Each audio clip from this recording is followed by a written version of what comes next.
पर्सेंटेजचे कितीही अवघड प्रश्न असू द्या, जर तुम्हाला फ्रॅक्शन्स माहीत असतील पर्सेंटेजवर आधारित, तर अवघडातला अवघड प्रश्न पण सोपा होऊन जातो. बघा 21.84च्या, आता बघा ना 21.84 च्या म्हणजे गुणाकार 66.67%.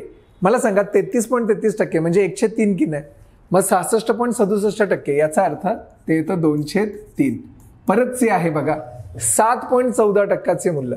आता बघा ना 7.14% याचा अर्थ 7.1/7, कारण 1/7 म्हणजे 0.14 आणि पुढे अजून टक्के आहे म्हणजे 1/100. याचं मूल्य आपल्याला विचारलेलं आहे. सोडूया आपण हे.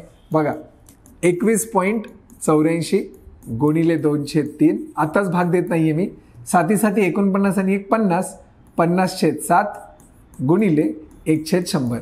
बघा ना आता इथे 50 1 50, 50 2 100. हा 2 आणि हा 2 कट, 7 त्रिक येणार 21. काय येणार बघा 21.84 गुणिले 1/21. आता बघा ना याला भाग जातो. 21 1 21 पॉईंट, नंतर 21 0 0, 21 चोक 84. उत्तर बघा काय आलं 1.04, जे आहे ऑप्शन क्रमांक 3. म्हणजे हे जर तुम्हाला माहीत असेल या गोष्टी, तर बघा किती सिंपल होऊन जातो एखादा प्रश्न. व्हिडिओ आवडल्यास नक्की लाईक करा आणि जास्तीत जास्त शेअर करा. Thank you so much for watching.